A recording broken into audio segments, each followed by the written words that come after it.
আমাদেরকে অবৈধ বানাতে, এই জমিন থেকে বিদায় দেওয়ার জন্য অবৈধভাবে বহু কাজ এই 54 বছরে করা হয়েছে।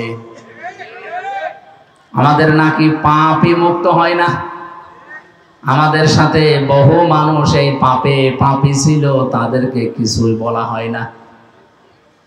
আপনি রাজাকারের তালিকা দেখবেন, মাত্র 37 জন নাম আছে বাংলাদেশ জামাত ইসলামের, তাও 13 জন মরে গেছে। আর অন্যান্য দলের কারো 1060 জন, কারো 882 জন, কারো 600 জন, তাদের কোনো অপরাধ নেই। এমনকি ইসলামপন্থী দল এই দেশে যত আছে, কারো সমস্যা না। যত রকমের সমস্যা আমরা দেখেছি 54 বছরে একামতের দিনের যারা দায়িত্বে আছে তাদের। ওই জামানায়ও বিভিন্ন রকমের ইবাদত বন্দেগী বিভিন্ন ধর্মে চলতো, কিন্তু কারো কোনো সমস্যা ছিল না। সমস্যা ছিল শুধুমাত্র মুহাম্মদুর রাসূলুল্লাহ। আমার তো মনে হচ্ছে 1500 বছর পর ওই জামানায় যারা আবু জেহেল আবু লাহাব বাসায় বাছিল, এ জামানায় এখনো তাদের প্রেতাত্মারা আবার ফিরে এসেছে। কয়েকদিন আগে একজন বক্তব্য দিচ্ছিল, একজন দায়িত্বশীল, বলছে বাংলাদেশ ইসলামী ছাত্র শিবির 1971 সালে রগ কেটেছে, 1991 সালে রগ কেটেছে, এমনকি এখনো কাটার চেষ্টায় আছে, কিন্তু পারছে না আমাদের কারণে। এ কথাটা যে ডাহা মিথ্যা কথা, এর প্রমাণ হচ্ছে ওর প্রথম কথাটাই। 1971 সালে শিবির বলে বাংলাদেশে কিছু ছিল? এর জন্ম হয়েছে 1977 সালে 6 ফেব্রুয়ারি। এক কথা বলে না কেন? আপনি এই যে কথা শুরুই করলেন মিথ্যা দিয়ে। এই 54 বছরে যা করেছেন ইসলামের বিরুদ্ধে সবগুলো এরকম মিথ্যা ছিল। আল্লাহ তাআলা এই জন্য কসম দিয়েছেন নবীকে, লা উকসিমু বিহাদাল বালাদ, এই পবিত্র মক্কা নগরের কসম দিয়ে আমি আল্লাহ বলছি, ওয়া আনতা হিল্লুম বিহাদাল বালাদ, আপনি এই নগরের বৈধ নাগরিক। এই আয়াতটা যেহেতু এখনো কোরআনে আছে, এটা নবী এখন নেই, এই আয়াতের কি কোনো কাজ নেই? বলেন। নবীজির মতো যারা ভূমিকা পালন করবে, অনেক কিছু ভূমিকার কথা বলছিলেন না? জওয়াল্লাযী আরসালা রাসূলাহু বিল হুদা ওয়া দীনিল হাক্কি লিইয়ুযহিরাহু আলাদ দীনি কুল্লিহি ওয়ালাউ কারিহাল মুশরিকুন ওয়া কাফা বিল্লাহি শাহীদা। এই ভেঙে গেছে।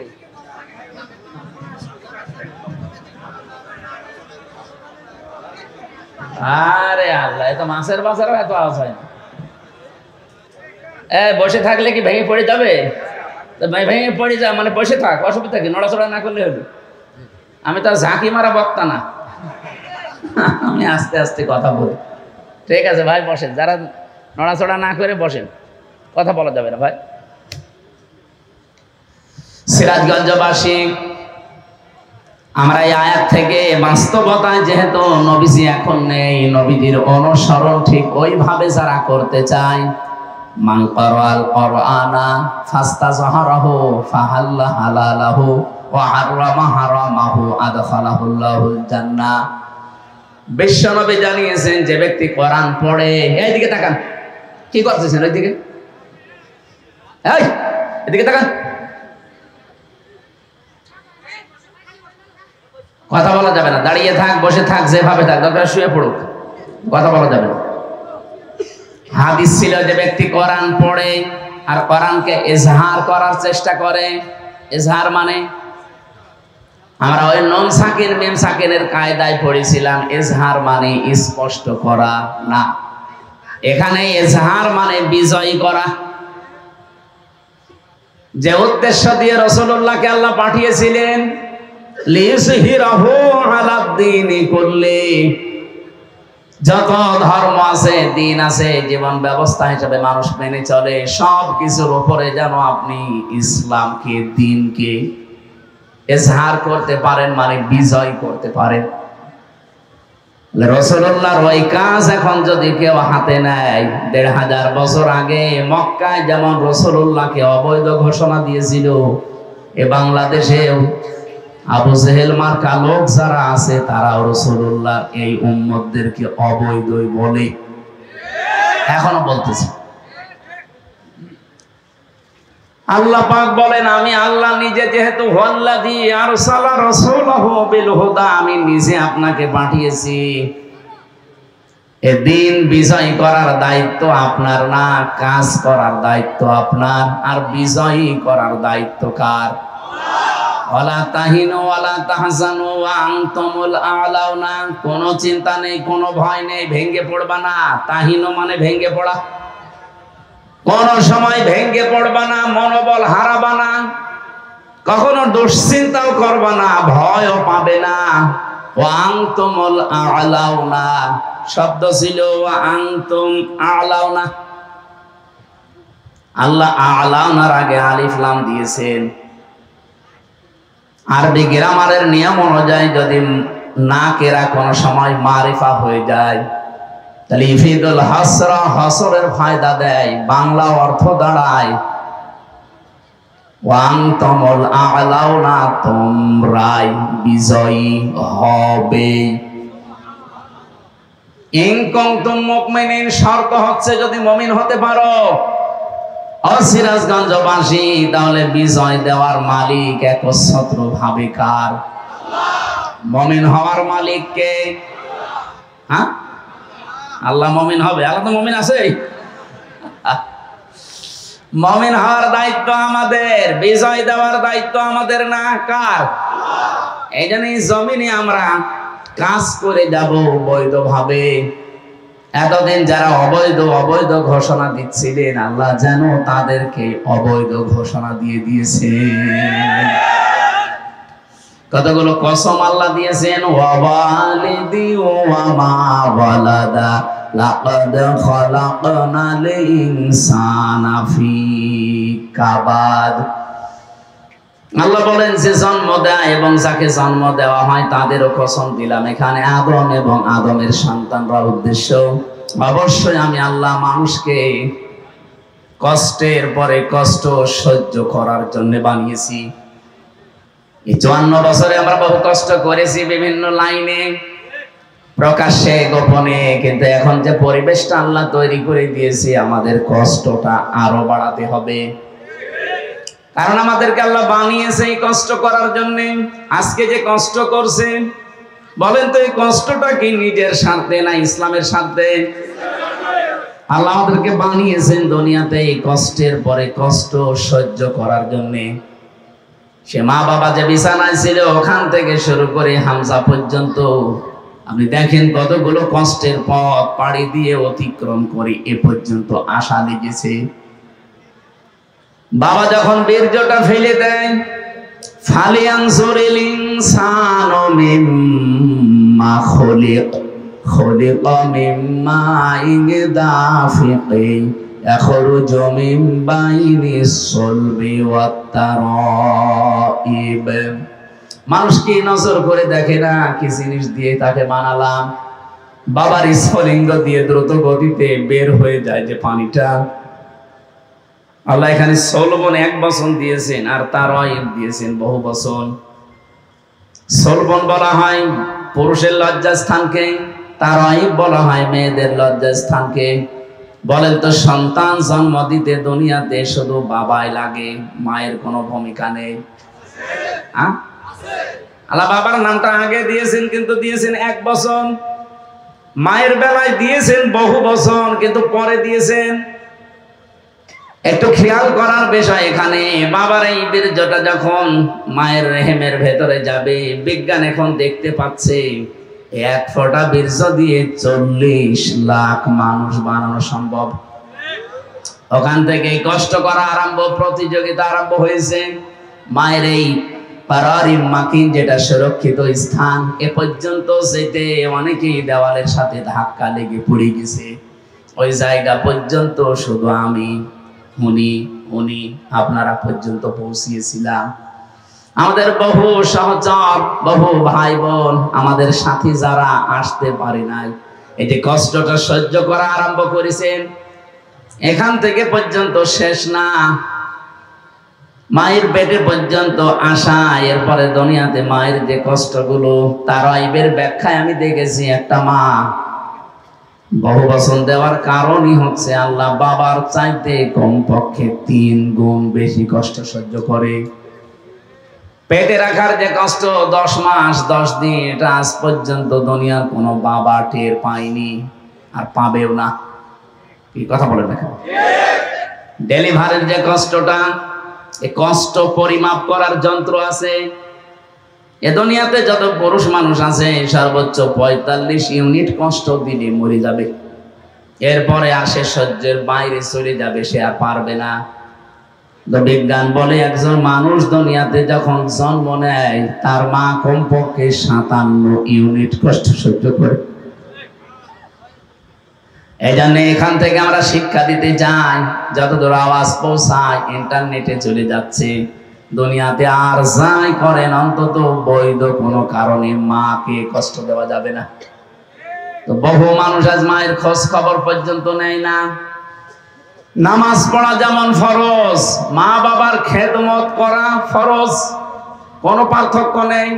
নামাজও আল্লাহর হুকুম, মা বাবার খেদমত করো, এইটাও কার হুকুম? যেন এই জায়গায় যেন ছাড় না দেন, একটু খেয়াল করে রাখবে। 3 নম্বরে কমপক্ষে 2 বছর আমাদেরকে যে দুধ খাওয়িয়েছে, এটা কোনো বাবা আজ পর্যন্ত পারে নাই, আর পারবেও না। এ দায়িত্বটা পালন করেছে কি? এটা কষ্ট সহ্য করতে করতে আপনাকে মায়ের পেটে বহন করা, ডেলিভারির কষ্ট সহ্য করা, 2 বছর দুধ খাওয়ানো, এরপরে তিলে তিলে আজ 33 বছর পর্যন্ত হামজাকে বানিয়েছে। আল্লাহ বলেন লাকাদ খালাকনাল ইনসানা ফি কাবাদ, অবশ্যই আমি মানুষকে কষ্টের পরে কষ্ট সহ্য করতে করতে এ পর্যন্ত নিয়ে এসেছি। এই জন্য আমাদের জীবনে স্ট্রাগল যাবে, কষ্ট সহ্য করা লাগবে, দুঃখ বেদনা যাতনা আসতেই থাকবে, টিকে থাকা লাগবে। কারণ আল্লাহ বানিয়েছে আমাদেরকে এইভাবে, সেই জন্মের শুরু থেকে এ পর্যন্ত এখনো কষ্টে আছি, মরণ পর্যন্ত আসতেই থাকবে। এগুলো বলতে বলতে আল্লাহ কিছু নিয়ামতের কথা স্মরণ করিয়েছেন।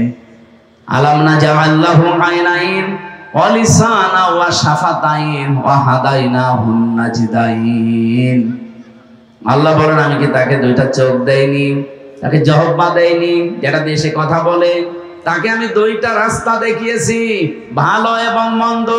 ফালাকতাহা মালা আকাবাতা ওয়া মা আদরাকা মালা আকাবা, কিন্তু সে গিরিপথ পাড়ি দিতে রাজি না।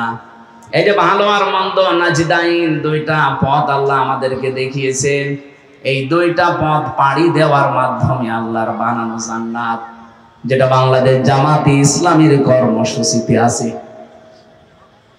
আমরা আকাবা পাড়ি দিতে চাই, এই গিরিপথ অনেকে আসতে চান না, বলে না ও ঝামেলা। আল্লাহ বলেন ওমা আদরাকা মাল আকাবা, আপনি কি জানেন আকাবা কি? এই গিরিপথটা কি? এ দুর্গম গিরিপথ পাড়ি দিতে চায় না মানুষ, অথচ এইটার মাধ্যমে আমি মানুষের জীবনের কল্যাণ লুকিয়ে রেখেছি। উলাইকা সাহাবুল মাইমানা, এরাই হচ্ছে সৌভাগ্যশালী। আমরা কোরআন থেকে আজকে যেহেতু বাস্তব কিছু নিতে এসেছি, এদেশে এখন 73টা দল কাজ করছে বিভিন্ন লাইনে রাজনৈতিক ভাবে। আমি সবার উদ্দেশ্যে বলছি, এই দেশে আমার দৃষ্টিতে কোরআনের আয়াত অনুযায়ী শুধু একটা দল আমি দেখি, তারা এখানে 5টা কর্মসূচি আছে, এগুলো তারা হাতে নিয়েছে। বাকি কোন দলের কর্মসূচির ভেতরে 5টা আমরা পাই না।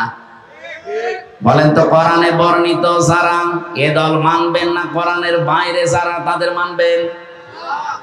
আল্লাহ বলেন তারা তো এই গিরিপথ দুর্গম, এই কঠিন পথ পাড়ি দিতে রাজি হয় না। হেনবে আপনি কি জানেন এ পথটা কি? এ পথের প্রথম কাজ হচ্ছে ফাক্কু রাকাবা। ফাক্কুন মানে মুক্তি দেওয়া, রাকাবা মানে দাস। এই আয়াতটা 1500 বছর আগে নাজিল হওয়া। ওই সময় মানুষ বেচা কিনা চলতো, দাস মানুষকে দাস বানিয়ে রাখতো। এখন যেহেতু এই সিস্টেম বাংলাদেশে নেই, তাহলে আয়াতের ব্যাখ্যা এখন কি করবেন? তাফসীরে ফি জিলালিল কোরআন সাজ্জাদ কুতুব রাহমাতুল্লাহ আলাইহি লিখেছেন, ইয়াদের আধুনিক ব্যাখ্যা যদি এখন কেউ করতে চায়, ওই ১৫০০ বছর আগের কাহিনী টেনে আনলে হবে না, বাস্তব কিছু কথা এখান থেকে বের করা লাগবে। যারা সফল হতে চায়, এই দেশকে যারা সফলতার স্বর্ণ শিখরে পৌঁছাতে চায়, তাদের প্রথম কর্মসূচি এইটা হওয়া লাগবে, ফাক্কু রাকাবা। তারা মানুষকে দাসত্ব মুক্ত করার জন্য কাজ করবে। এখানে মানুষকে মানুষের দাসত্ব থেকে, মানুষের গোলামি থেকে মুক্ত করে আল্লাহর দাস বানানোর জন্য, আল্লাহর গোলাম বানানোর জন্য যেই দলের লোকেরা কর্মসূচি হাতে নিয়েছে তারা সফল, এ ঘোষণাকার। কিন্তু এই লাইনে মানুষ আসতে চায় না। আল্লাহ নিজে বলছেন ফালাকাতা হামালা কাবা, তারা এই গিরিপথ পাড়ি দিতে রাজি না। কিন্তু বাংলাদেশে 18 কোটি মানুষের ভেতরে এখন অনেকে এই গিরিপথ পাড়ি দেওয়ার জন্য অলরেডি তারা রেডি হয়ে গেছে। আগস্টের 5 তারিখের আগেও আমি এদেশের একটা জরিপ পড়েছিলাম, মাত্র 100 জনের 15 জন মানুষ বলতো যে আমরা এদেশে ইসলাম চাই। অথচ এখন চলছে জুন মাসের কত, আজকে 17 না 20 তারিখ, 17 তারিখের একটা রিপোর্ট পেয়েছিলাম। এই দেশে এখন 100 জনের 77 জন মানুষ চাচ্ছে দেশে ইসলাম চলে আসুক। গোবিন্দ পরামানিক হিন্দু মহাজোটের মহাসচিব, এই লোকটা পর্যন্ত 17 তারিখে লাইভ করেছে যে এই দেশে ইসলাম যদি কায়েম হয়, বিশেষ করে জামাত ইসলামী বাংলাদেশ যদি রাষ্ট্রীয় ক্ষমতায় যায়, আমরা সবচাইতে বেশি নিরাপদে থাকতে পারি। হিন্দু মানুষ বোঝে, আর আপনি এখনো বোঝেন না। আপনি বসবেন কি করে? ঠিক আছে,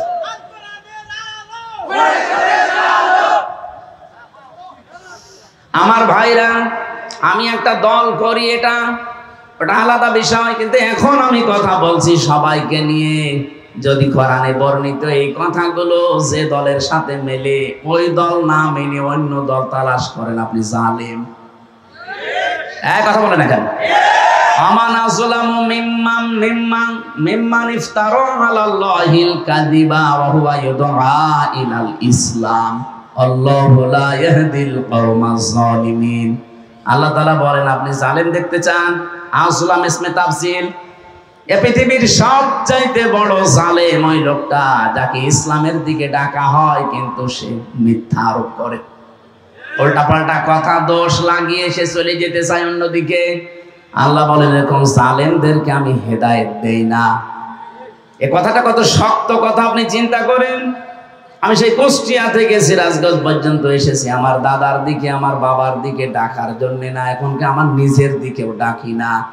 আমি আপনাকে ডাক দিচ্ছি ইসলামের দিকে, যে ইসলামে বর্ণিত এই 5টা কর্মসূচি যদি আপনি পালন করতে পারেন, উলাইকা আসহাবুল মাইমানা, আপনি সৌভাগ্যশালী, আপনি সফল।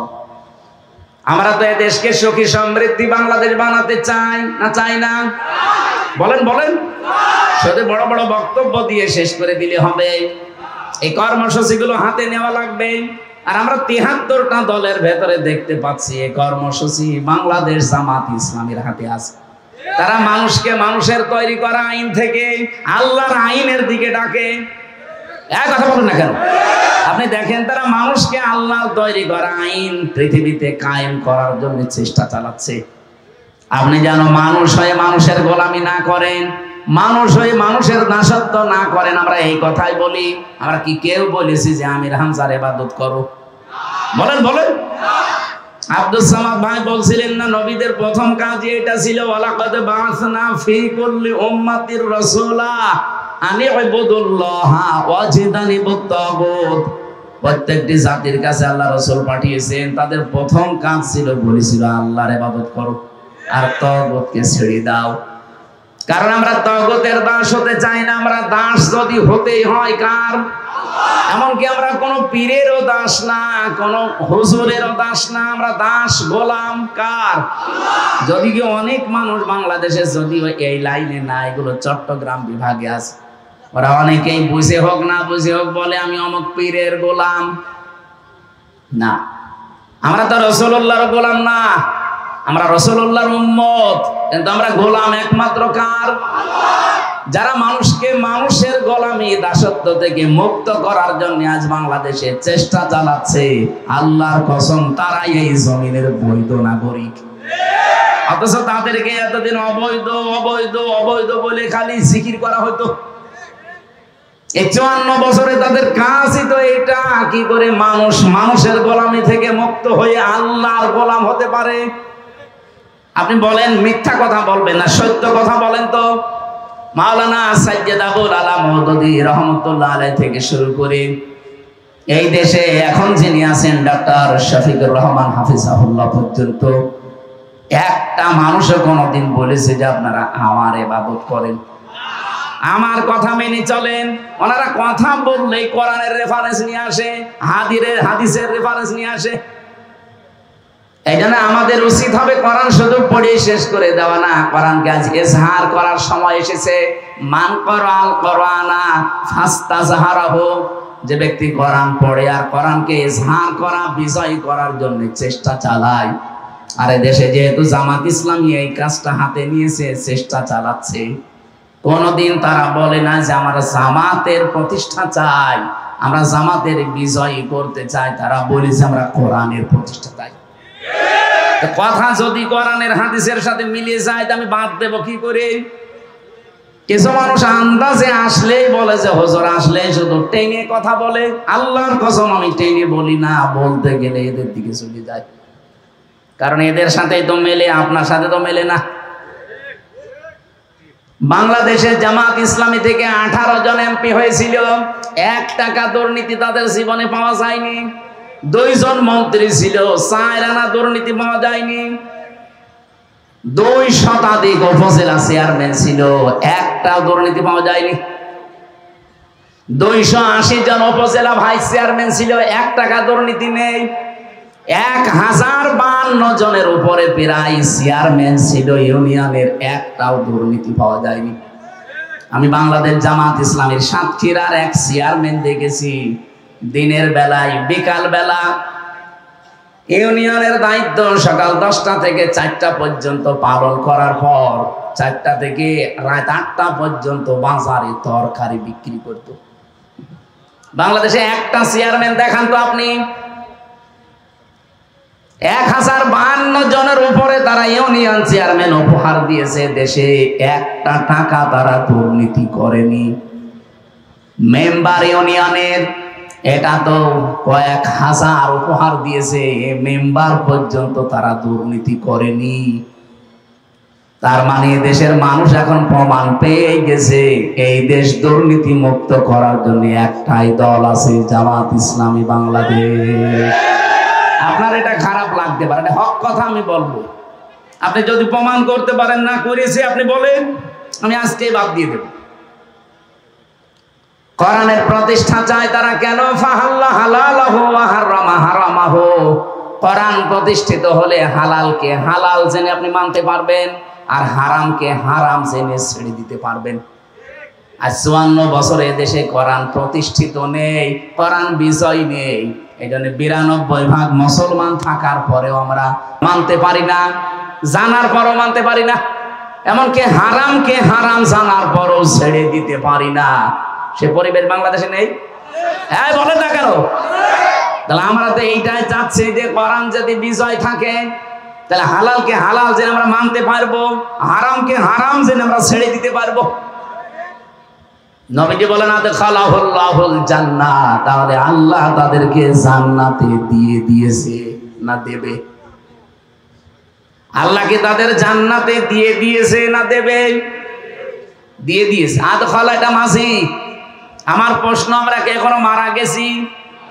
বলেন বলেন, আমরা জান্নাতে চলে গেলাম কি করে? জবাব হচ্ছে, যদি সত্যিই কোরআন বিজয় হয়ে যায় কোন এলাকায়, কোন দেশে, ওখানে হালালকে হালাল জেনে আপনি মানতে পারবেন, হারামকে হারাম জানার পরে ছেড়ে দিতে পারবেন, সে পরিবেশ কায়েম হয়ে যাবে। তখন আপনি দেখবেন এই বাংলাদেশটা 56,000 বর্গ মাইল একটা মিনি জান্নাত হয়ে গেছে। এইটা দেখার আশায় আছি। আল্লাহ যেন মরণের আগে এটা দেখার তৌফিক দান, বলেন আমিন। 54 বছরের ভেতরে আমার তো 33 বছর, ভাইয়ের বয়স কত আমি জানি না। ৬২ বছর, তার মানে বাংলাদেশ হওয়ার আগে ওনার জন্ম। এই ৫৪ বছরে যদি ওনার থেকে আমার থেকে শুরু করে আমরা দেখতে পেতাম যে কোরআনে দেশে বিষয় আছে, আপনি একটা মিনি জান্নাত পেয়ে যেতেন। এরকম একটা জান্নাত আমরা সামনে উপহার দিতে চাই আপনাদেরকে নিয়ে। আপনারা রাজি নেই? যারা রাজি নেই তারা বাদ। আমরা অন্তত ১০০ জনের ৭৭ জন মানুষ অন্তত মতামত দিয়েছে যে আমরা রাজি আছি। এই জন্য বড় আশা নিয়ে বুক বেঁধেছি, এবার কোরআন সংসদে যাবে।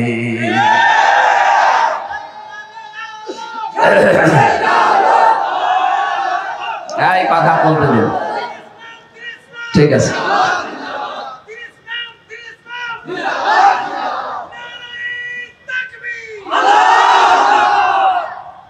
কালকে কোন জায়গায় যেন বলছিল নারায়ণ তাকবীর। মূর্খ মানুষ তো নারায়ণ না বলছে, মানে নারায়ণ তাকবীর। শব্দটা কি নারায়ণ তাকবীর না নারায়ে? নারায় মানে কি? উঁচু হওয়া। তাকবীর কার? আল্লাহর তাকবীরকে উঁচু করা।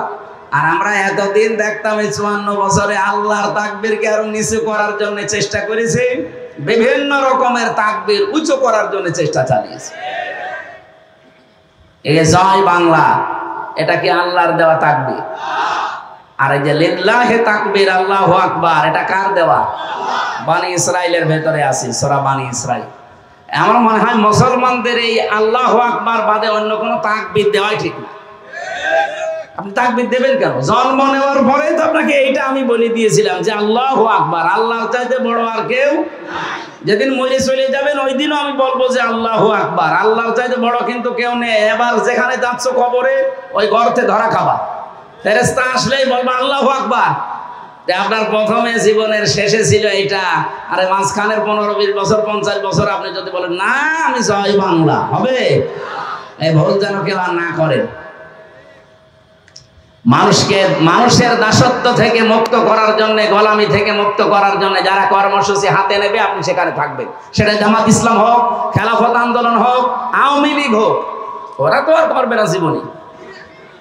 ওরা আরো নিজেদের দাস বানানোর জন্য চেষ্টা চালিয়েছে 15.5 বছর। কিভাবে দাস বানিয়ে রেখেছিল আমাদের দেখেছেন? মুখ ফুটে কথা বলবো, সে কথাও বলতে পারতাম না। আমি যেহেতু কোরআনে কারিমে বর্ণিত এই কর্মসূচিটা বাংলাদেশ জামাত ইসলামী, ইসলামী ছাত্র শিবির, ইসলামী ছাত্রী সংস্থা এদের ভেতরে পেয়েছি। এদের আপনাকে আহ্বান জানায় আসেন, আপনি জামাত ইসলামীর পতাকা তলে ছেলে মেয়েদেরকে ইসলামী ছাত্র শিবির, ইসলামী ছাত্রী সংস্থায় নির্দ্বিধায় দিয়ে দেন। ওকে চরিত্রবান করে গড়ে তোলার দায়িত্ব ওই সংগঠনের। আমার তো ছেলে নেই যে আমি শিবিরে দিয়ে দেব, আমার মেয়ে দিয়েছে আল্লাহ 3টা। বড় হোক ওরা, নির্দ্বিধায় চোখ কান বন্ধ করে ইসলামী ছাত্রী সংস্থায় দিয়ে দেব। ওদেরকে গড়ে তুলে যোগ্য ফাতেমাতুজ জোহরার মতো উত্তরসূরি বানিয়ে দেবে ওই সংগঠন। আমি যদি পারি, আপনি পারবেন না মানে? আপনার চাইতে তো আমি একেবারে কম বুঝি না। দেশ বিদেশ ঘোরার বহু অভিজ্ঞতা আমার আছে, আমি দেখতে পেয়েছি। এজন্য আহ্বান জানাবো আপনারাও নির্দ্বিধায় দিয়ে দেবেন, নয়তো দেখবেন বড় হয়ে আপনার ওই সন্তান আপনাকে আবার বৃদ্ধাশ্রমে দিয়ে আসবে। যারা উলট পালট কথা, সে 71 সাল থেকে আমাদের নামে সালাম, যে আমরা 71 সালেও রক কেটেছি, বলেন তো এই রক কাটার দোষ তাদের উপর দিয়েছেন ইসলামী ছাত্র শিবির। সত্যি যারা মন থেকে করে, লোক দেখানোর জন্য না, যারা মন থেকে করে, এই মানুষগুলো বাংলাদেশে কোন বৃদ্ধাশ্রমে তাদের মা বাবাকে রেখে এসেছে প্রমাণ দিতে পারবেন? বলেন। আর আমি নিজে দেখেছি, বিশ্ববিদ্যালয়ে ক্লাস চলছে, শিক্ষককে জোতা দিয়ে পিটাচ্ছে ছাত্র, মাস্টার্সে পড়ে, বলছে বাংলায়, বলছে আমি তো ওটা বলতে পারছি না, যে তোরে মেরেই ফেলবো। শিক্ষক বলছে বাবা তুই আমারে ছেড়ে দে, আমি আর জীবনে ক্লাস নেব না। না, বাংলাটা আর বললাম না, যে তোরে মেরেই ফেলবো। আমি এ চোখে এইটাও দেখেছি, শিক্ষক অজু করছে, ছাত্র পায়ে পানি ঢেলে দিচ্ছে, বয়স মাত্র 6-7 বছর হবে, এখনো কায়দা শেষও করেনি, আলিফ বা তাসা শুরু করেছে, 5-7 দিন হয়তো মাদ্রাসায় গিয়েছে, এইটাও ছাত্র ওইটাও ছাত্র। এটা মানুষ হচ্ছে কোরআনের টাচ লাগার কারণে, আর ওটা অলরেডি জানোয়ার হয়ে গেছে। এই কথা বলো না কেন? আপনার ছেলে মেয়েকে ইসলামী ছাত্র শিবির, ইসলামী ছাত্রী সংস্থা বাদ দিয়ে যেখানে দেবেন, সেখানে জীবনে কোরআন পড়াবে, হাদিস পড়াবে, নামাজ পড়াবে, রোজা রাখাবে? কোন আশায় দেবেন সেখানে? এই জন্যই তো সমস্ত জায়গায় দিলে দেখি ওরা নেয় ঠিক, কিন্তু কয়দিন পরেই নল হাতে তুলে দেয়। কত মানুষকে দেখেছি বিশ্ববিদ্যালয়ে রাতের বেলা লাল পানি খেয়ে ঘুমিয়েছে, আবার সকাল বেলা আমি নিজে দেখেছি এটা, সকাল বেলা আবার ওঠার পরে মদ দিয়ে কুলি করছে জাহাঙ্গীরনগরে। আমি প্রথম 1 বছর ছিলাম ওখানে, এই দৃশ্যগুলো দেখে ওই জন্য ওখানে আর পড়ি নাই, চলে এসেছিলাম কুষ্টিয়া ভার্সিটিতে। এই ছিল দেশের অবস্থা অন্যান্য জায়গায়, অথচ এই কঠিন অবস্থায় ইসলামী ছাত্র শিবিরকে আজ পর্যন্ত কেউ এ দোষ দিতে পারে নাই যে তারা মদ খায়, এমনকি তারা বিড়ি খায়, এ দোষও নেই। আছে? তারা একটাই চেষ্টা চালাচ্ছে আপনার ছেলেকে, আপনার মেয়েকে মানুষের মতো মানুষ এবং দক্ষ সূক্ষ্ম যেভাবে গড়ে তোলা দরকার নাগরিক হিসাবে, এই দেশের বৈধ নাগরিক, সেভাবে গড়ে তুলতেছে। আপনার বিবেকের উপরে ছেড়ে দিলাম, আপনার যা ভালো লাগে তাই করে। এক মাওলানা আমারে বলছিল যে এক কমিউনিস্ট পার্টির নেতা আল্লাহ বিশ্বাস করে না, রাসূলুল্লাহ বিশ্বাস করে না, মেয়েটা ভার্সিটিতে পড়ে 3rd ইয়ারে, ইমাম সাহেবের কাছে এসে বলছে, ইমাম সাহেব হুজুর, আমি আল্লাহ রাসূল বিশ্বাস করি না, কিন্তু জুমার নামাজ পড়ি। আমার একটা মেয়ে বিশ্ববিদ্যালয়ে পড়ে, আপনি একটা শিবিরের কোন ভালো ছেলে একটু দেন তো, আমার মেয়েটাকে ইংরেজি পড়াবো। উনি বললেন, আপনি আল্লাহ রাসূল বিশ্বাস করেন না, আন্দোলনও করেন, কমিউনিস্ট, আপনার মেয়েকে তো পড়াতে হলে এরকম জেনারেল কোন ছেলের কাছে পড়াতে পারেন, আপনি শিবিরের ছেলে খোঁজেন কেন? এ নেতা ডাক দিয়ে বলছে, হুজুর, আমার এতটুকু বিশ্বাস এই শিবিরের ছেলেদের প্রতি আছে যে মেয়েটাকে পড়াতে দিলে মেয়ে নিয়ে ভেগে যাবে না। অন্য কোন দলের ছেলে মেয়ের কাছে যদি পড়াতে দেই, কয়দিন পড়ি আমার মেয়ে নিয়ে চলে যাবে। সুতরাং প্রমাণ যখন হয়ে গেছে এই মিথ্যা তহমত আর এদেশের মানুষের সামনে শিবিরের উপরে, ছাত্রী সংস্থার উপরে দেওয়া যাবে না। আপনার বিবেকের উপরে কি কুকুরে পোশাক করে দিয়েছে যে এত বড় মিথ্যা কথা আপনি বলেন? আমার তো মনে হয় যারা এই 54 বছর পরও এখন এই মিথ্যা তহমত গুলো এই কিয়ামতের দিনের এই দায়িত্বশীল মানুষদের উপরে, কর্মীদের উপরে দেয়, তারা মেয়াদ উত্তীর্ণ গাঁজা খেয়েছে। কারণ মেয়াদওয়ালা গাঁজা খেলে কি হয় আমি দেখেছি, আমাদের কুষ্টিয়ায় তো লালনের ফ্যাক্টরি, গাঁজার ফ্যাক্টরি, এখানে যারা পড়ে আছে রাত দিন এরা গাঁজা খায়, কারণ পুলিশ ওদের পাহারা দিয়ে গাঁজা খাওয়ায়, কিন্তু ওরা মেয়াদ উত্তীর্ণ না, মেয়াদওয়ালা গাঁজা খায়, যার মেয়াদ আছে এই গাঁজা খায়, এই জন্য ওরা উল্টা পাল্টা বকে না। কিন্তু আমরা এই দেশে যাদেরকে কথা বলতে দেখি, এরা আমার মনে হয় মেয়াদ উত্তীর্ণ গাঁজা খেয়ে উল্টা পাল্টা বকে। তাছাড়া মেয়াদওয়ালা গাঁজা খেলে তো এত মিথ্যা কথা তাদের মুখ দিয়ে আসার কথা না। লালনের মাজারে যারা পড়ে আছে ওরা কথা বলেন, ওরা চুপ করে পড়ে আছে। আমার কথা আর ইঙ্গিত বুঝতে পেরেছেন? আমাদের সব দলের উচিত এই কর্মসূচি হাতে নেওয়া, যে আমরা সবাই আল্লাহর বান্দা, মানুষকে মানুষের দাসত্ব থেকে, গোলামি থেকে মুক্ত করে আল্লাহর দাস বানাতে চাই। এই কর্মসূচি বাংলাদেশের যেই দলে আছে আপনাকে আহ্বান জানায় সেই দলে যোগ দিন। এই কথা বলেন না কেন? আল্লাহ পাক বলেন, অথবা তারা দুর্ভিক্ষের দিনে, দুর্ভিক্ষের সময় যারা এই মানুষের কাছে এগিয়ে যায়। আপনি বলেন তো, আগস্টের আগের কথা বাদ, আগস্টের 5 তারিখের পরে এই সুযোগটা যখন আল্লাহ আমাদেরকে হাতে দিয়েছেন, এই 73টা দলের ভেতরে এই একটা দল শুধু দুর্ভিক্ষের সময় মানুষের কাছে এগিয়ে যায়।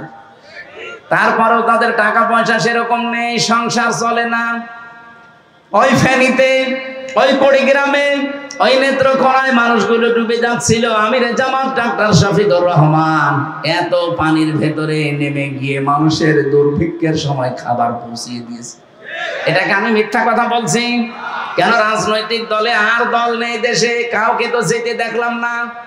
আরে ভাই কোরআনের সাথে মিলে যাচ্ছে এটা, আর আপনি বলেন কথা বললে শুধু ওদের নাম, তো ওদের সাথে মেলে, আপনার সাথে মেলে না। আপনি তো জান না আপনার টাকা ব্যাংকে ছাতা পড়ে যাচ্ছে। ফেনী এবং কুড়িগ্রামে বন্যার সময় যদি আপনি নিজের ব্যাংকে 50 কোটি টাকা আছে, 5 কোটি টাকা তুলে ওখানে দিয়ে আসতে পারতেন, আমার মনে হয় এলাকার মানুষের মন আপনি জয় করে ফেলতেন। আপনি তো তা করেন না। আরো বাবা শাহজালাল কুত্তা বিড়াল সব হালাল করে নিয়েছেন। আগস্টের 5 তারিখের পর থেকে অনেক মানুষ আমার মনে হয় তাদের চরিত্রই হয়ে গেছে, কি করে খাবো, কি করে নেব। عن انس رضي الله عن ابي ذر رضي الله تعالى عنه قال قال النبي صلى الله عليه وسلم من ادعى ما ليس له فليس منا وليتبوأ مقعده من النار। নবীজি বলেন ওই লোকটা, এদিকে তাকান, যেই জিনিস আপনার না ওইটা যদি আপনি দাবি করে নিজের আয়ত্তে নিয়ে নেন, দুইটা ক্ষতি আপনার ওই দিন থেকে আরম্ভ। 1 নম্বরে ফালাইসা মিন্না, আপনি ওই দিন থেকে আর নবীর উম্মত নেই। বুঝেছে? যেই জিনিস আপনার না ওইটা যদি আপনি নিজের দায়িত্ব নিয়ে নেন, জোর করে জবরদস্তি করে দখল করে যেভাবেই হোক, আপনি কিন্তু ওই দিন থেকে আর নবীর উম্মত নেই, আপনি অন্য কারো উম্মত হয়ে গেছেন। বলে নবীর উম্মত যদি কেউ না থাকে সে হয় ইহুদি, খ্রিস্টান, বৌদ্ধ, মুশরিক। বলেন। আমরা আগস্টের 5 তারিখের পরে হাদিসের বাস্তব নমুনা পেয়েছি, যেটা যার না জোর করে, চাঁদাবাজি করে, দখল করে, ছিনতাই করে, যেভাবেই হোক নিজের আয়ত্তে নিয়েছে। কথা বলা লাগবে। বহু মানুষের চরিত্র এরকম ছিল না, এখনো আছে, কিন্তু এই দোষী এখনো পর্যন্ত বানাতে পারেনি একামতে দিনের নেতা কর্মীদেরকে। আপনার চাইতে তাদের অভাব কম, আপনার চাইতে তারা নির্যাতিত কম। কই তারা তো চাঁদাবাজি করে না, তারা তো মাস্তানি করে না, তারা তো মানুষ হত্যা করে না, তারা তো ছিনতাই রাহাজানি করে না, মানুষের জিনিস অবৈধভাবে দখল করে না। আপনি করেন কেন? আমি হাদিসের বাংলা অর্থ বললাম, আপনি নবীর উম্মত আর নেই। 2 নাম্বারটা আরো কঠিন, ওয়ালিয়াতাবাওয়া মাকআদাহু মিনান নার। নবীজি বলেন সে যেন জাহান্নামে নিজের একটা স্থান তৈরি করে নিল। বলেন নাউজুবিল্লাহ। আমি আহ্বান জানাচ্ছি, এই দুর্ভিক্ষের সময়, বিভিন্ন সময় যখন আসবে এরকম অতিবৃষ্টি, অনাবৃষ্টি, বন্যা, জলোচ্ছ্বাস, বিভিন্ন রকমের প্রাকৃতিক দুর্যোগ আসবে, আপনি 73টা দলের ভেতরে যেই দলকে দেখবেন যে আগে মানবতার কাছে এগিয়ে যায়, আপনি সেই দল করবেন। এরপরও যদি আপনার বিবেকে সাই না দেয়, কোরআন শরীফের সূরা বালাদ এগুলো পড়ে দেখেন, আমি বানিয়ে বলছি কিনা।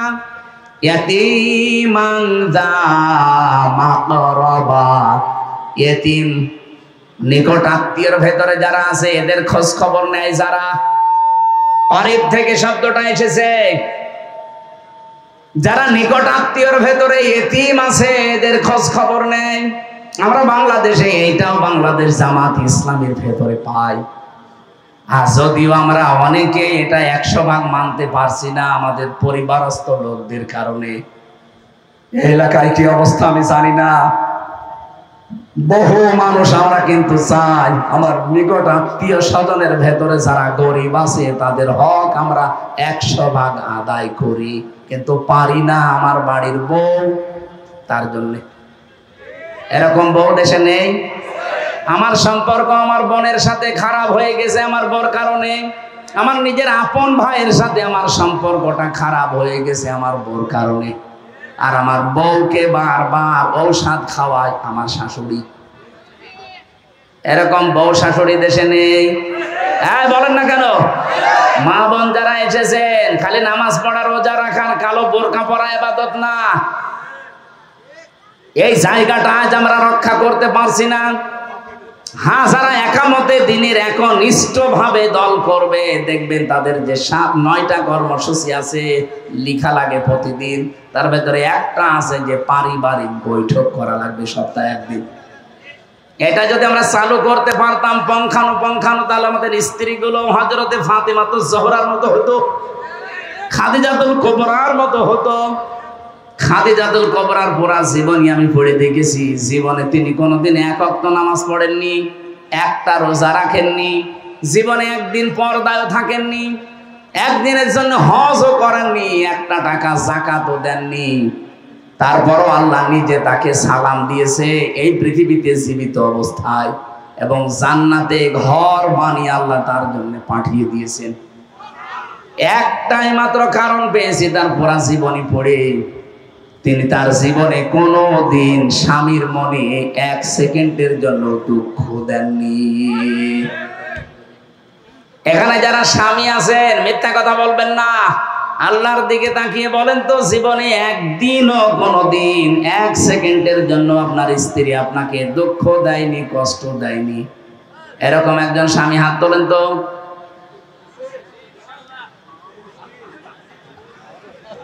আপনার কি বউ না ফেরেশতা? এত বড় বড় হুজুর হাত তুলতে পারছে না, আমিও পারি নাই, তুলবো কেন? মিথ্যা কথা বলা না, সম্ভব না।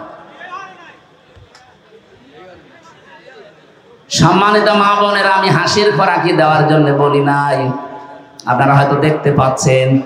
তাকান, এতগুলো স্বামী এখানে আছে, 2 জন হাত তুলেছে, তাও অবিবাহিত। আর আমরা এত বড় বড় হুজুর পাশে বসে আছি। আমাদের একটা বউ এরকম পেলাম না গো। আশা করছি এলাকায় যারা বউ আছে তারা যেন খাদিজাতুল কুবরার মতো হয়। বলেন বলেন। প্রশ্ন আসতে পারে, উনি নামাজ পড়লো না, রোজা রাখলো না, হজ করলো না, পর্দায় থাকলো না, জান্নাত পেয়ে গেল কি করে? কারণ এই বিধানগুলো নাজিল হয়েছিল সব তার ইন্তেকালের পরে, এই জন্য উনি পড়তে পারেন না। সম্মানিত মা বোনেরা, আপনি নামাজ পড়েন, রোজা করেন, কালো বোরকা পরেন, আমি নিষেধ করছি না, মাস্ট বি করেন, কিন্তু পারিবারিক জীবনে স্বামীকে তার নিকট আত্মীয় স্বজনের হক আদায়ের জন্য সাহায্য করেন।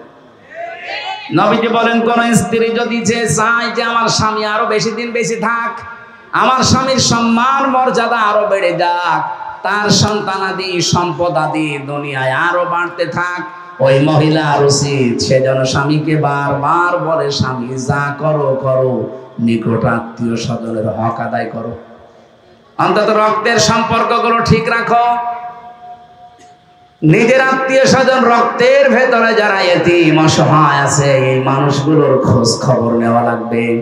আর এইটাও আমার মনে হচ্ছে বাংলাদেশ জামাত ইসলামী এগিয়ে। অন্য দলের লোক আপনি দেখান যে এগিয়ে আছে, আমি সেখানে যোগ দেব, আমি পাইনি, এদের ভেতরে পেয়েছি, এই জন্য দিয়েছি। 4 নম্বরে আল্লাহ বলেন,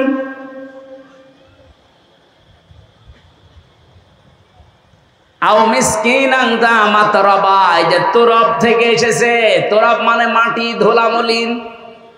যে মিসকিন গুলো, অসহায় মানুষগুলো, ধুলা মলিন, এই মানুষগুলোর কাছে যারা এগিয়ে যায়।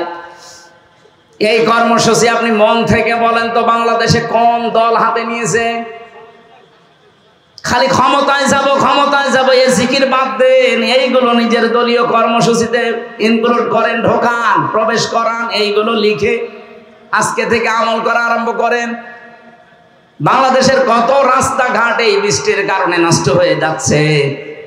কোন দলের লোক তো যে 5 গাড়ি ইট দিয়ে রাস্তাটা একটু মেরামত করে দেয় না। আমার নিজের দেখা কুষ্টিয়া বটতল থেকে পোড়াদা পর্যন্ত রাস্তাটা চলার অযোগ্য হয়ে গেছে। বাংলাদেশ জামাত ইসলামীর যতগুলো ইউনিট আছে সব সদস্যরা মিলে 10 টাকা 20 টাকা 50 টাকা কালেকশন করে ওই টাকা দিয়ে ইট কিনে নিজেরা রাস্তা বানিয়ে দিচ্ছে। আজ বাংলাদেশে সব দলের লোক যদি এই প্রতিযোগিতা আরম্ভ করতাম যে আমরাও আছি, তোমরা 2 গাড়ি ইট দিলে আমরা 4 গাড়ি দেব, ওরা 4 গাড়ি দিলে আমরা 8 গাড়ি দেব, ও রাস্তা সরকারের করাই লাগতো না। কথা বলেন না কেন? চট্টগ্রামের একটা খাল পরিষ্কার করার জন্য 400 কোটি টাকা চেয়েছিল সরকারের কাছে, অথচ বাংলাদেশ জামাত ইসলামের সিংহ পুরুষ আলহাজ শাহজাহান চৌধুরী সাবেক এমপি, উনি বলেছে 1 টাকাও দেওয়া লাগবে না, আমার জামাত ইসলাম থেকে 10 টাকা 50 টাকা কালেকশন করে 1 কোটি টাকায় খাল আমি পরিষ্কার করে দেব, তাই দিয়েছে।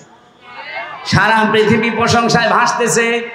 কিন্তু দেখলাম তার পরের দিন একজন বক্তব্য দিচ্ছে যে না, খাল সেরকম পরিষ্কার হয়নি, জুতো দিয়ে পেটানো দরকার না। শয়তান তুই বললি যে আমার 400 কোটি টাকা লাগবে এটা পরিষ্কার করতে, আর তারা একটা টাকা নেয়নি। মাথার ঘাম পায়ে ফেলে 10-50 টাকা কালেকশন করে 1 কোটি টাকা দিয়ে সে খাল পরিষ্কার করে দিল। রাষ্ট্রের তো 400 কোটি টাকা বেঁচে গেল, মার হাবা দেওয়ার দরকার ছিল। কথা বলেন না কেন? আর বদনাম করছে যে না, খাল সেরকম পরিষ্কার হয়নি। তোমার কাছে দিলে পরিষ্কার হওয়া দূরের কথা, পোড়াটাই খেয়ে ফেলতে। গত কয়েকদিন আগে রাজনৈতিক দলের একজন নেতা, আমি নাম নিলাম না, উনি আমারে বলছিল এই দেশে যত বাজেট হয় রাস্তার জন্য, ব্রিজের জন্য, কালভার্টের জন্য, 100 টাকা বাজেট হলে 3 টাকা খরচ হয়, আর 97 টাকার আল্লাহর ওলিরা খেয়ে ফেলে।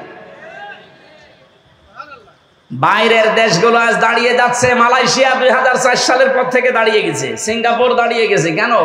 কারণ তাদের 100 টাকা বাজেট হলে 97 টাকা খরচ হয়, 3 টাকা হয়তো এদিক ওদিকে যায়। আর আমাদেরটা পুরা উল্টা। আমরাও এবার দাঁড়াতে চাই, এই জন্য গ্যারান্টি দিয়েছেন আমিরে জামাত। 300 এমপির নাম যদি ঘোষণা দেয়, উনি 296 জনের ঘোষণা দিয়েছে, এখনো 4 জন বাকি আছে, দিয়ে দেবে। এই 300 জনের ভেতরে যারা এমপি হবে বাংলাদেশ জামাত ইসলামী থেকে, 100 টাকা নিয়ে যদি এমপি হয়, 5 বছর পরে 1টা টাকা তার বাড়বে না, আরো কমবে। এই কথা বলেন না কেন?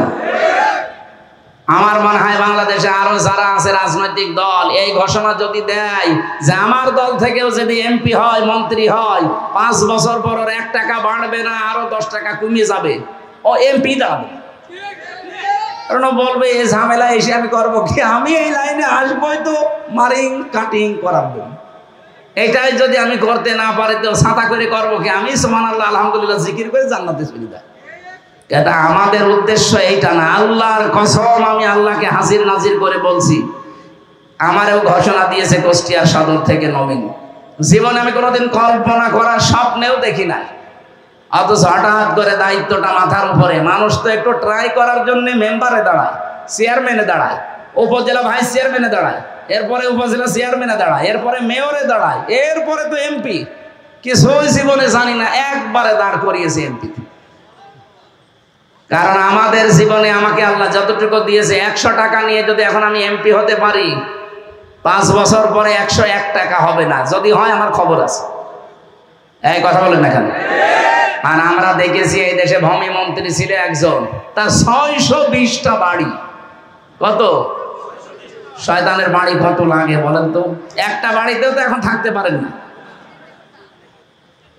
কোরআনে কারিমে আল্লাহ জানিয়েছে, কাম তারাকু মিন জান্নাতি ওয়া উয়ুন ওয়া যুরু'in ওয়া মাকামিন কারীম ওয়া না'মাতিন কাযা ওয়া না'মাতিন কানু ফিহা ফাকিহিন কাযালিকা ওয়া আওরাসনাহা কওমান আখরিন। হে নবী, ওরা কত বাগান, কত নিজের ঝর্ণা ধারা। এই ঝর্ণা বলতে শুধুমাত্র প্রাকৃতিক ঝর্ণা না, এই যে বাড়ির ভেতরে গোসলের ঝর্ণা তৈরি করে, এইটা উদ্দেশ্য। এই ঝর্ণা এবং তাদের অট্টালিকা, সুন্দর সুন্দর বাড়ি, বাগান, প্রাসাদ গুলো ছেড়ে দিয়ে তারা যে সমস্ত জিনিস নিয়ে আনন্দে থাকতো, ওইগুলো ছেড়ে দিয়ে তারা পালিয়ে গেছে। এগুলোর আমি উত্তরাধিকারী বানিয়েছি অন্য কাউকে। ফামা বাকাতা আলাইহিমুস সামাউ ওয়াল আরদ ওমা কানু মুনজারিন। আকাশ আর জমিনে এমন কেউ নেই, ওরা দুনিয়া থেকে বিদায় নিলে কান্নাকাটি করে না। ওদের জন্য আকাশেও কেউ কাঁদে না, জমিনেও কেউ কাঁদে না, ইন্না লিল্লাহ কেউ পড়ে না, ওদেরকে ছাড়ও দেওয়া হয় না।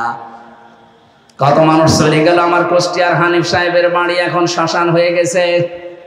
এখান থেকেও যদি এখন কেউ শিক্ষা না নেয়, শিক্ষা দেওয়ার জন্য আবার কি জিবরাইল আসবে? এরপরেও যারা সম্পদের পাহাড় তৈরি করছেন, ভেবে চিন্তে করেন। সত্যি যদি এভাবে করতে থাকেন, 5 বছর পার হওয়ার পরে দেখবেন আপনার বাড়িও জনগণ শ্মশান বানিয়ে ফেলেছে। কোরআনে কারিমে আল্লাহ আমাদের সতর্ক বাণী দিয়েছেন, ফাকতি আদাবিরুল কওমিল্লাযিনা যালামু। সূরা আনআম 7 নম্বর পারা এটা 12 নম্বর পৃষ্ঠার 4 নম্বর লাইনের 45 নম্বর আয়াতের প্রথম অংশে আছে। আল্লাহ বলেন জালেমদের শিকড় কাটা হয়ে গেছে। এইটেছে কে? এই আপনি আলেম? ফাকতিহা এটা মজহুল, এর ফাইল জানা নেই, এর কর্তা কে কেউ জানে না।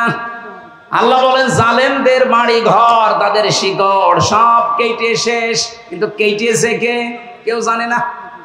সারা বাংলাদেশের 630টা থানা, যতগুলো জালেমের বাড়ি ঘর প্রতিষ্ঠান আমি দেখেছি, কে ভেঙেছে কেউ জানে না। অথচ ভাঙা তো হয়েছে না হয়নি? বলেন বলেন, ভাঙলো কে কেউ জানে না। এখান থেকে আমাদের শিক্ষা কি? আগামীতে আমরা যেন এরকম কিছু না করি। 620টা বাড়ি বানিয়েছে একজন মন্ত্রী, কিন্তু থাকতে পারে না একটা বাড়িতেও। এখন থাকে মালয়েশিয়া। সেদিন আমি গিয়েছিলাম মালয়েশিয়া, যে হোটেলে উঠেছিলাম, নিচে নেমে দেখি শয়তান চা খাচ্ছে। আমারে বলছে হুজুর আমি আগেই পালিয়েছি, দোয়া করেন। দোয়া করবো মানে আপনার তো 620টা বাড়ি, থাকতে পারেন না, থেকে মায়ের খাবো। এই দেশেও আমার বাড়ি আছে, সাহেব পাড়ায় আছে, সাহেব পাড়া বানিয়েছে, কিন্তু সেখানে তালা লাগানো, কেউ থাকে না। সাহেব পাড়ায় আপনার বাড়ি, সেখানে না থেকে হোটেলের বিল দেন, এখানে এত টাকা খরচ করে থাকেন কেন? যে দেশে 20 লাখ বাঙালি আছে, আমারে যদি দেখতে পাই পিটিয়ে ভর্তা বানিয়ে ফেলবে। এখানে বহু কষ্ট করে এখানে আসি, কেউ জানে না। মাঝে মাঝে হালকা করে নামি চা খাওয়ার জন্য। আপনার সাথে দেখা হয়েছে, আপনি দোয়া করবেন, কিন্তু কাউকে বলবেন না।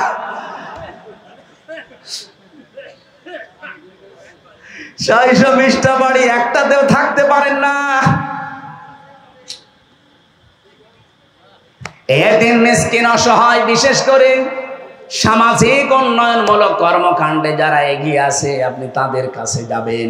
এ ঘোষণা দিচ্ছে কে? আর জোরে বলেন। সুম্মা কানা মিনাল্লাযীনা আমানু ওয়া তাওয়াসাউ বিস-সাবরি ওয়া তাওয়াসাউ বিল মারহামা। রব্বুল আলামিন বলেন এরপরে যারা ঈমান আনবে, ধৈর্য ধারণ করবে এবং একে অন্যকে রহম করার জন্য যারা একে অন্যকে উপদেশ দান করবে, এই মানুষগুলোর সামনে হবে সফল, সৌভাগ্যশালী। আল্লাহ কোরআনে বর্ণিত এই কাজগুলো আমাদের জীবনে যেন একটার পর একটা এনে দেন, বলেন আমিন। আনার পরে এখন কিন্তু ধৈর্য আর সহ্য করার সময় আসতেছে। বাবা, বড় কঠিন সময় আমাদের সামনে পার হবে। আমরা ধৈর্য এবং রহম দিল হওয়ার জন্য একে অন্যকে উপদেশ দিয়ে টিকে থাকার চেষ্টা চালাবো।